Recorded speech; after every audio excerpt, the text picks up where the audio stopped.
the 80s. I'm from the 80s generation. The kind of idiot's guide as to how to do. And that's a reference to me, not to anyone else. But we will create a whole load of guides to help you and to help your clients to actually run this through in a practical sense. We are a team of 10 at the moment. There's another 4 due to join us.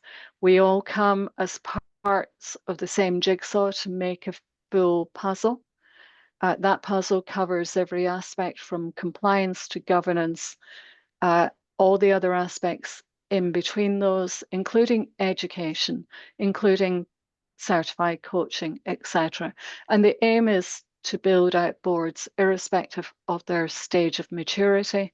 And as a general rule, irrespective of your industry sector or your jurisdiction, there are 5 stages of maturity, which we touched upon at the last session, which was our first webinar.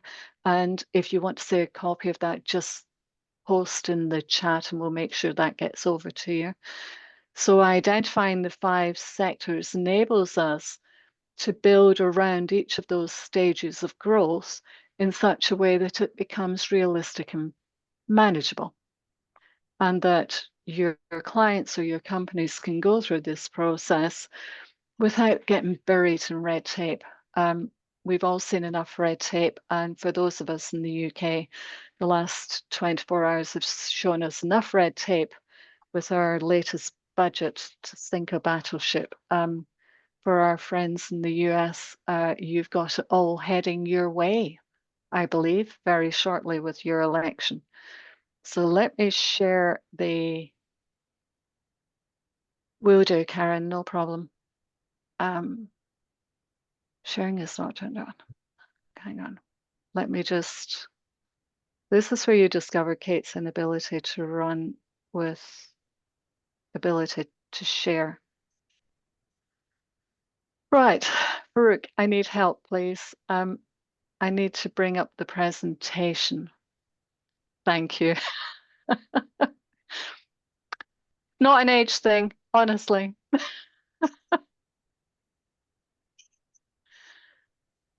Okay, there we go. I'm gonna go with that one and share.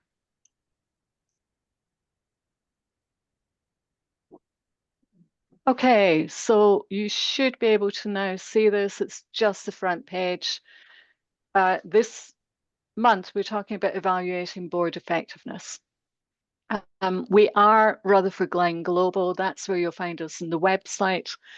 But we go under the branding of Board Leadership Lab, and we will slowly change all of the marketing and SEO behind that to fit. So achieving the best from your board. He's passed away now, but there was an incredible management consultant based in the US. I think he was originally Austrian, Peter Drucker. And if you haven't read any of his books or followed any of his papers, you should take some time out and do that. Harvard Business Review covers almost everything he's ever done. And he's got a very practical and realistic approach to how things should run in a realistic way. So he says management is doing things right, leadership is doing the right thing, or things in his case. From our perspective, we take that a stage further, and it's about then putting the right things into practice for your stakeholders. Now that says stakeholders, not shareholders, and that's specific. It's about doing the right things for your stakeholders. So who does what? Before we get into evaluation, it's important to actually understand who are the pieces on the chessboard. In the top right-hand corner of this board, you have Board Leadership Labs Horace. Horace is our ethical elephant, and we use Horace at every stage of development for corporates. The reason we do that is that we've found it gains more traction and our clients get into it easier Partly because when you're looking at boards now that are being heavily funded and they're in rapid growth, average board age is about 27. And I kind of get that because when I started my last main company, I was 26. So you don't have a lot of time, and we get into the whole too long didn't read, keep it short, make it easier to follow. So there's Horace, surrounded by everyone from his investors to his stakeholders to his staff to his backers, not in terms of investors, but in terms of banks. And it's enabling him to see where he goes. In terms of what the board should be doing, you're looking at the circle on the left. When we did the last meeting, I took you through a picture that showed you what the board's responsible for, and below that, what the executive team are responsible for and where those co-opt together. But here, as a general feel, you've got these elements here on the board. Down the bottom, you've got a couple of sign-offs. So GTIPs, that's specifically for the board. So you're looking at governance, talent, integrity, aka ethics, performance, and strategy. Now, those lie completely with the board. They can't sidestep that and they can't give it to somebody else to do. That's up to them. They have to run with that. When you look at the ET-core, that's your executive team. Now, your executive team will be your CEO, your CFO, and others within there, probably your chief people officer, etc. Out of that executive team, normally only the CEO and the CFO will also sit on the board. So your executive team here are responsible for compliance, ops reporting, and planning. So if you try and break that down, you've got your think tank, which is your board, that also carries the final line of responsibility. And below that, you have your executive team that's responsible not just for delivering and making sure that all of this happens, but they have these four areas that are completely theirs with oversight from the board. But those four areas are down to that team.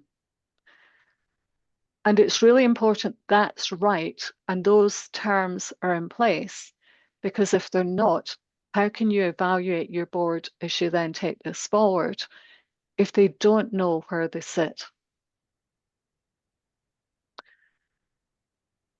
So, signs of a successful board. Um, we've got our Horace up there playing a cembalo. A cembalo is a harpsichord. It actually makes an incredible sound. It's just amazing. So if you go into a new company that you're either advising or you've gone in as a potential non-exec, and any potential non-exec going into a board needs to do his or her due diligence and make sure it's the right place. Use the Chemballowed method to be absolutely sure you're in the right place and it's the right team. If they're healthy, this is what you're looking at. Consistent and accountable, and I'm not going to read through the list, you can see it on here. But if you stick within Chemballowed, you should be able to tick those off. If you're not hitting at least 60% of those, do not go on as a non-exec director. Take a step back and give them feedback because they need to address where they're going next. Are there any questions from anybody on a healthy board before I move forward? No? Okay. So those are the main triggers for a healthy board. That's what you're looking to get. Quick run down that list. The two I would pick out most of all are leads from the front, because remember that board is cascading down through your whole corporation. And if you don't put the right chair in place, that goes wrong. And this is where we have a variance between what goes on in Europe and what goes on in North America. Because in North America, you will see more occasions where the chair is also the CEO. I take a view that that causes risk. And because of that risk, you then get ongoing problems. Your chair is there to do a number of issues, a number of responsibilities. And we covered those last time, and I can go back through those with you at the end. But your chair needs to be back from this picture, and they are conducting the orchestra of that board. Your CEO will have a conflict of interest if he or she tries to fulfill that role.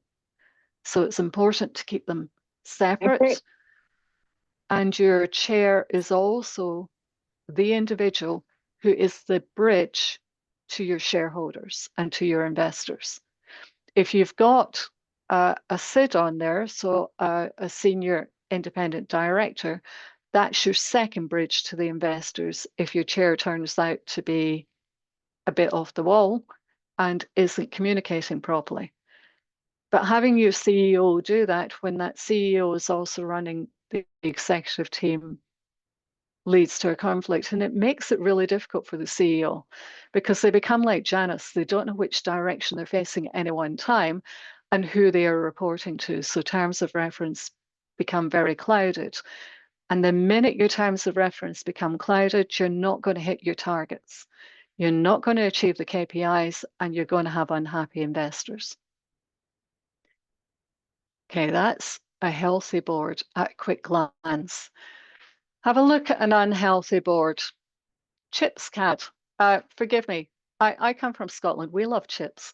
So I like things that are easy to remember in my head. So a very quick way to identify a toxic board is looking at chips cat. If you come up with 2 or 3 of these when you first look at a board of directors or a corporate that you're advising or that you are joining, uh, run away or start again or go elsewhere because your talents are better placed elsewhere. These become major issues.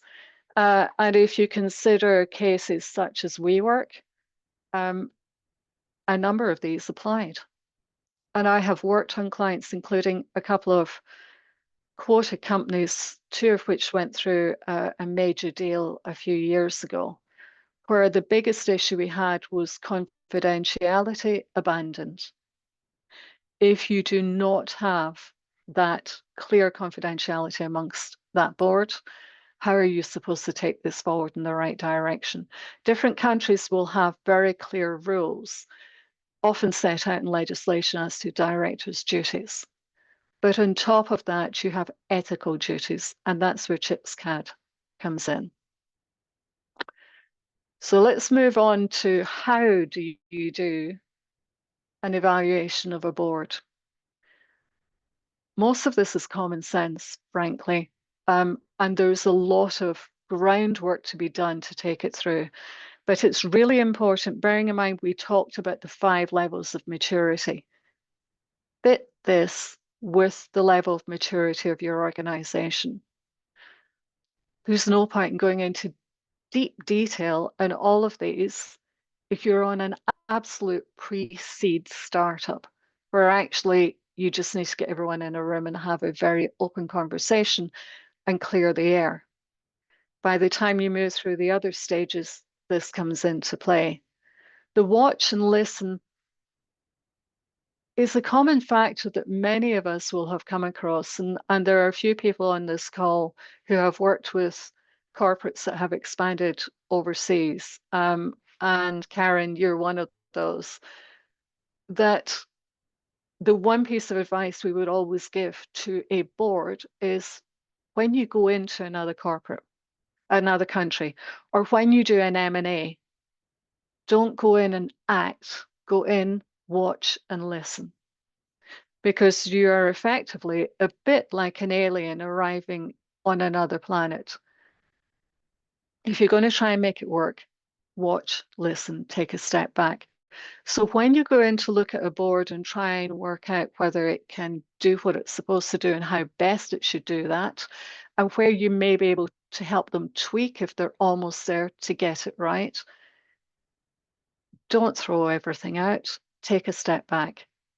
The 360 survey, for anyone who hasn't come across that, involves bringing in all the stakeholders and it actually gets feedback from all of those. So it's quite time consuming. And therefore, you will gauge how far you go into 360, bearing in mind what you found at the first stage. Data collection, you'll end up looking at an awful lot more data. So you're looking everything from the Constitution to the governance handbook, if they've got one, to their risk register, which should be in the governance handbook, to their work plan, again in the governance handbook. We will do a separate session on governance handbook because it's the Bible that covers everything. And if it's in there, you actually have some traction to be able to move forward. So having gone through all that data collection, you then review and analyze and assess and identify where the gaps are. Now, if they are a regulated business in whichever industry they happen to be, you then have to also take that into account because, as we know, they will have certain requirements placed upon them because of whichever organization or society they belong to. You then also have jurisdiction to overlay onto that. You don't then just write a report because that's no use to man or beast. So at that point, take a step back. You've got to that stage, sit down with the board and talk to them and get their feedback because what your end goal here is to create something that becomes an iterative document. So it's live, it will move, it will change over time, but that all the players, all the chess pieces have ownership of and that they understand and they know where they need to raise their game or where they're doing okay and how they can fit together. So this then becomes iteration.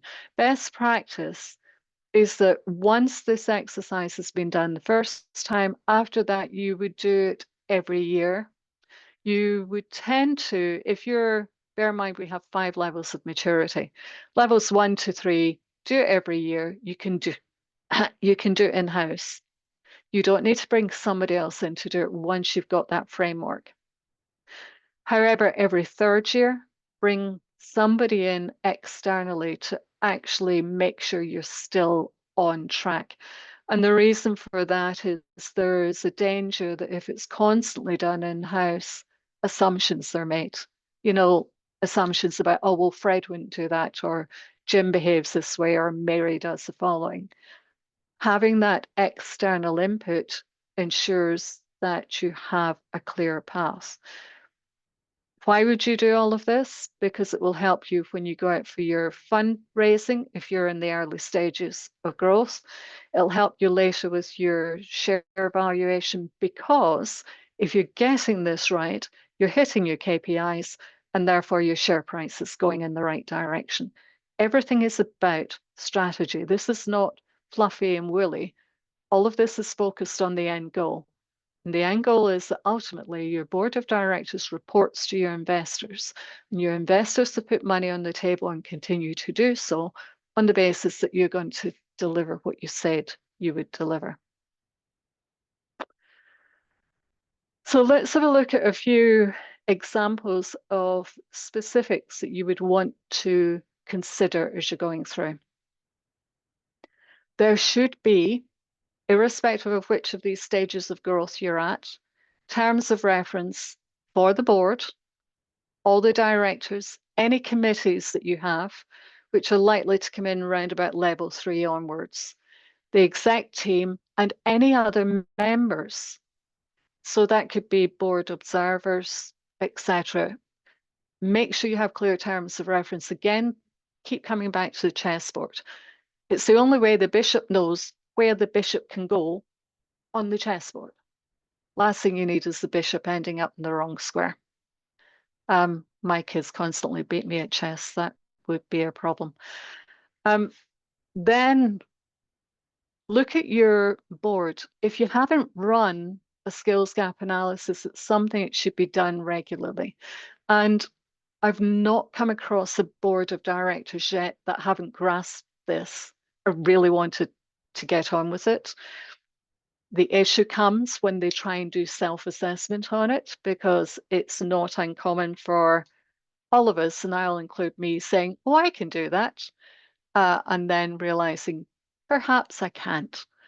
So actually running a skills gap analysis that takes that 360 approach, gets additional input in there. You identify the gaps. Not only does it help you to identify where you've got gaps in your board for skills, but in terms of succession planning, it helps you to work out how you can strengthen your board. We then have to have a close look at board dynamics and culture. We touched on this a bit before, and on one of the early slides, we talked about toxicity. Your board dynamics can completely derail your strategy. So it's ensuring that you have a board that is healthy, that it's challenging, that it's running in the right direction, and that that culture is cascading throughout the firm. You can measure how close you are to applying that stated purpose. Now, remember, your stated purpose is not your mission, vision, or values. The stated purpose is quite simple. It's why are we here? And if we weren't here, what wouldn't happen? It's as simple as that. So find a clear stated purpose. Too many corporates out there have these amazing MVVs. And if you go around and ask their staff about it, they don't know what they are. People can't identify that. It needs to be something that actually makes a difference. And in a world where we now have a conflict between ESG and non-ESG, we saw in the last week a major report coming out through the Financial Times in London saying that more and more investors are pulling away from ESG-based investments because they want faster returns. It's getting that balance. So be very clear as to where you're going, because if you're clear as a board as to what that stated purpose is, you'll hire the right people, you'll hit the right targets, you'll hit your strategy. And then risk appetite.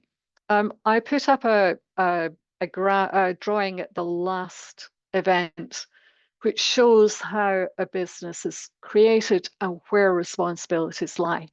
Slap bang in the middle of that is risk. And then around risk as the heart of the being, you have culture. And then from that comes out everything else. If your board is not clear on its risk appetite, it can't run forward in the direction it needs to go. And it won't find the right investors. It might in the short term, but it won't in the long term. Then you start to dig deeper. So how does the board direct business performance? You start to get into KPIs. And as I mentioned earlier, there's quite a lot of digging in here. There is a danger you end up dealing with everything, including in the kitchen sink. So you measure this to fit the maturity of your corporate. But this question applies whether you're pre-seed or whether you're a multinational quoted corporation. How does the board direct performance? Does it have a succession plan? And we have seen occasions where corporates have ended up through shareholder activism effectively being taken out and boards being replaced because they have not carried out that clear succession approach. And ultimately, compliant across all of those aspects. If you're looking to go in as a non-exec director, if you can't answer that last question, don't touch it. And finally on here, are the mission, vision, and value statements effective?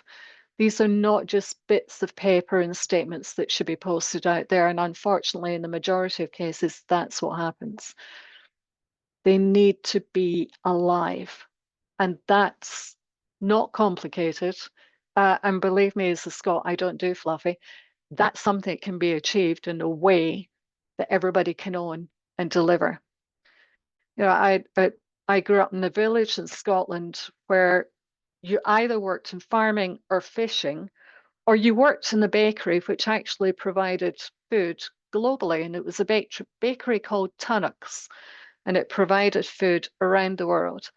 And it had been in the family for 4 generations.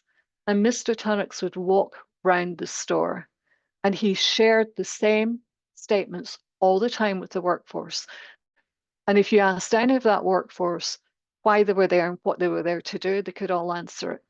So it's about being practical. Is the structure fit for purpose? Are the functions running clearly? Many of your clients or many of the corporates you're involved in will have gone through M&A. They may be going through it right now. You're also going through due diligence as part of that. If you do M&A, there's no such thing as M. Sorry, there isn't. You don't have merger and acquisition, you only have acquisition. So how do you put together boards from two organizations? You've got to make those fits go in the right direction for the strategy of the overall business. So all of these come out when you're doing that board evaluation. You look at the internal controls. Now, is the chair capable? Not the CEO, if you notice, it's the chair. And the reason for that is that ultimately the chair carries the can if the board isn't delivering what it should do. So make sure you put somebody in that actually knows how to chair a business. They're not there because they have a specific industry sector knowledge, because that's why you have your non-exec directors backing up your board. Your chair is there to make sure that you deliver against your strategy, that the team is a cohesive team, and that you hit your stated purpose. And is the board accountable to stakeholders? You know, the questions go on and on. I'm not going to bore you any longer with these, but that gives you a sense of some of the depth we would go into. It goes on, as I say, for quite some way, but that's a general overview. And ultimately, remember why the board's there. It's there for all the stakeholders. Although legally it's there for the shareholders, it's there for all the stakeholders because otherwise it hits the share price. If it hits the share price, it hits the shareholders. So you're having to look at your corporate social responsibility. You're having to look at ESG. You have to look at DEI. You have to think about how that board is shaped. Make sure it's got the right diversity in there. Make sure all the other elements work. Make sure it's constantly being educated. Don't put somebody on a board and then leave the board and go, great, that's fine. Constant education. Bring them up to scratch. Make sure they know where they're going next. So that runs us through. I'm going to stop the share now. And we're on to here. So, folks, there you go. That's a nice 30 minutes run through. I managed to stay on time. Any questions?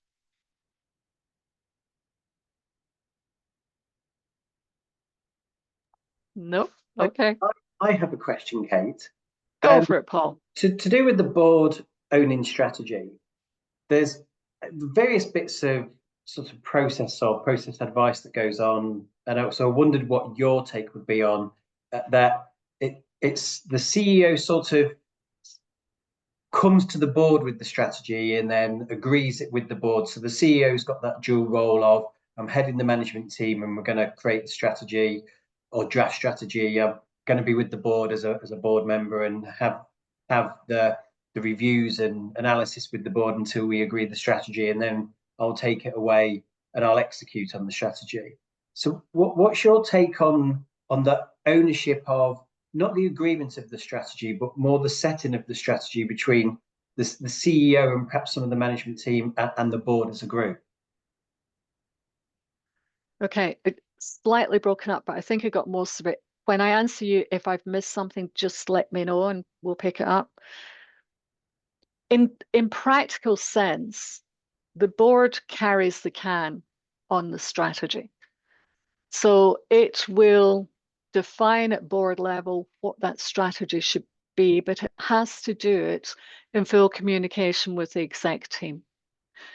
Now, when the exec team gives it that feedback, it should do that again, not in isolation, but looking at senior management and getting the feedback from within the organization. Having identified where they're going to go with this, then it's signed off by the board, but it's handed to the exec team under the control of the CEO to take that forward and deliver it. This is, again, another live, fluid product, service. It's iterative. It will change because it's going to get constant feedback of things work, things don't. It's a bit like building a kitchen in your cottage when you find out the wall doesn't go where you thought it went and you have to adjust accordingly. So you have that constant feedback through. So the exec team will execute it and carry out that delivery. But ultimately, the responsibility lies with the board. Yeah, I'd agree with that. You just hear so many stories of where the board is rubber stamping the CEO's strategy, so it hasn't really done its job. And I guess there's No. a balance, isn't there, between the CEO is the person who's there day to day and perhaps has the industry knowledge, and it's not the Mm. board's role to oversee execute or to deliver execution, just to oversee it. So it's hard to get the balance right with some boards, I think. Yeah, I think you're absolutely right. And then that comes back to those 5 stages of maturity, because when you look at those, just to recap, your first stage is effectively pre-seed startup. So you'll have 2, maybe 3 people. There'll be no non-execs in there. They're trying to run everything. They're trying to unlock, lock, pay the bills, deliver the service, the whole thing. They just have to get on with it. You move then up to stage 2, which is your um, they've received investments, so it's level ABC investments, and they'll have some non-execs in there, and they start to get that differentiation as to who's responsible for what. And that's where coming back to terms of reference is so essential, because otherwise you hit this danger that everybody's trying to do everything rather than playing to each other's strengths. By level 3, you're looking at Series C to D funding. You've got non-execs, you've put a chair in place. You actually have an organization here that's looking at M&A and can build forward. And at that point, structure exists, and you actually have all the pieces to put on the board. And then level 4 is the next stage of growth where you've got all the pieces on the board, you've been running, it's going great. Now, what do you do? Do you stay as you are, or do you go do more acquisitions, or do you break into new markets? And then the final level, you're looking at quoted corporations, where they have all the regulation and actually should have the whole structure. But ironically, most of the toxicity issues are at level 5 Hmm. because that's where the politics kicks in. So it's kind of trying to fit with their growth and not let governance take over from what they're there to do. It's about making this realistic so that they can get on with, if they were there to create a pen, let them create the pen. If they were there to create the latest app, I have a client at the moment, and they have now secured the whole of the Australian market on drones for emergency services. And they are now going to go into North America and they're coming to Europe. Now, that's an incredible product and it's amazing what they do. But they're going to go through so much change over the next 3 or 4 years. And the cultural changes, and if they do acquisitions, I don't know if they will, but trying to make that fit. Yeah. Yeah, it's that's why it's fluid and it's just trying to keep that running. But it comes back to terms of reference. And the poor CEO cannot be faced one way, building a business out and taking it to hit the KPIs that he or she's been given.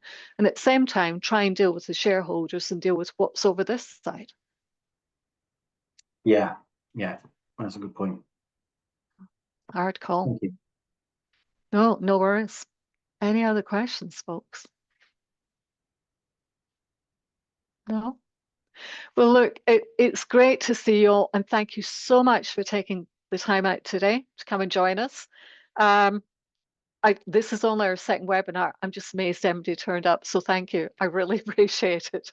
Uh, um, if you haven't sign up for the newsletters, please, because there I don't waffle as much and stay a bit more focused. And next month, I'm not quite sure at the moment. I know we've got a list of what the what the webinars are, but we will go into more detail. And as we build out, we'll go into more detail. Our team of advisors are not currently on our website. We delayed until everybody was able to say, yeah, we're here. The last one did that last week. He comes back from Japan tomorrow. So then we'll get everything up next week so you can actually see who they all are. And it's not just Kate, although you do have Veronica here and you do have our wonderful chairman, John Wells here, who's staying hidden at the moment. But there are three of us on the call. So thank you so much. Really appreciate you giving us your time. Okay. And Renate, wonderful to see you. And Jeff, amazing that you're here. Thanks, everyone. Thanks, Kate. Absolutely superb. Thank you so much. Thank you. Thank you. Take Bye. care. Bye-bye.